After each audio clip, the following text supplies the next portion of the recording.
not happy, not productive, not successful, alive.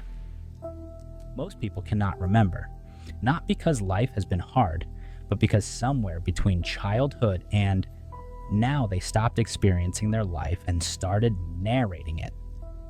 Kitaro Nishida, Japan's greatest philosopher, had a word for what you lost.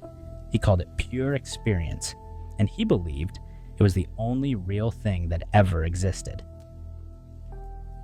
Pure experience is prior to the distinction between subject and object.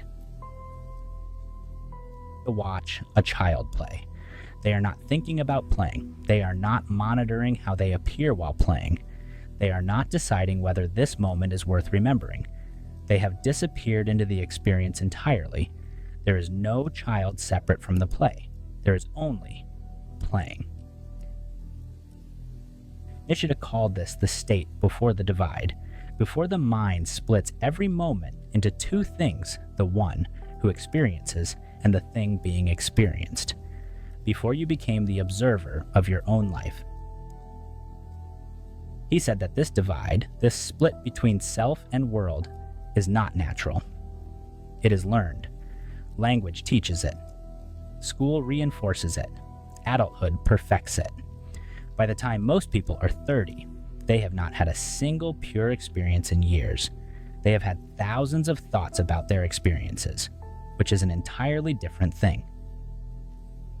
Nishida described 3 moments where pure experience breaks through, even in modern life. The first, physical danger. When you nearly fall, when a car passes too close. In that fraction of a second, thinking stops. There is only the moment, pure and total. The self disappears and only experience remains.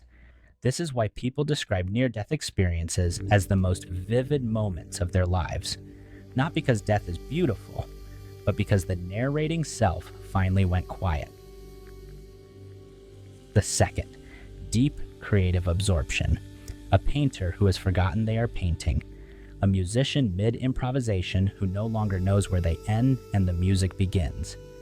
A writer whose hands move faster than thought. These are not metaphors. Nishida was describing a real state where the divide between self and world temporarily collapses, where you are no longer doing the thing, you have become it. The third and the most ordinary is love, not romantic love alone. The love of a parent watching their child sleep, the love of being truly heard by another person, the love of a friendship so old it requires no performance. In these moments, the boundary between self and other softens. You feel what they feel. You exist in the space between you, not inside your own separate self. Love is the purest form of pure experience, to lose yourself in another without disappearing. Nishida. What do all 3 moments have in common? The self stops watching, and suddenly, everything becomes real again. Here's what Nishida could not have predicted. We have built an entire civilization specifically designed to prevent pure experience, not on purpose, but with precision. Every notification is a reminder that you are a self, separate from the world, with a status to check and an identity to maintain. Every like is a confirmation of the divide. Every scroll and practice in watching life rather than being in it. We have outsourced our inner experience to platforms that profit from keeping us in our heads, analyzing, comparing, performing, and never simply being.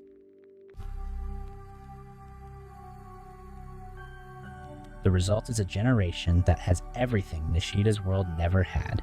Infinite stimulation, infinite connection, infinite distraction, and feels less alive than any generation before it, because pure experience cannot be consumed. It cannot be watched. It cannot be recorded and replayed. It can only be had. We have confused the map for the territory and forgotten there was ever a territory at all.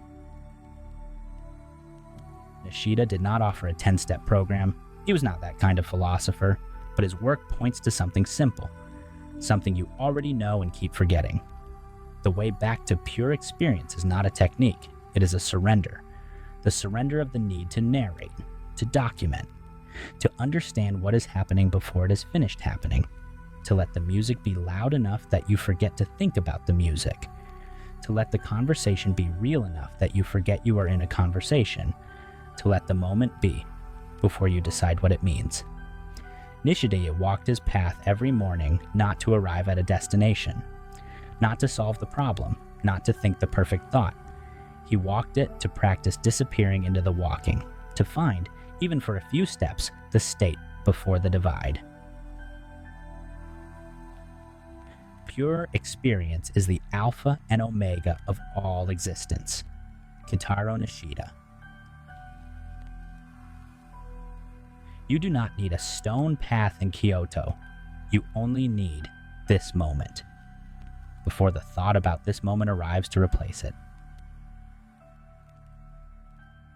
Subscribe.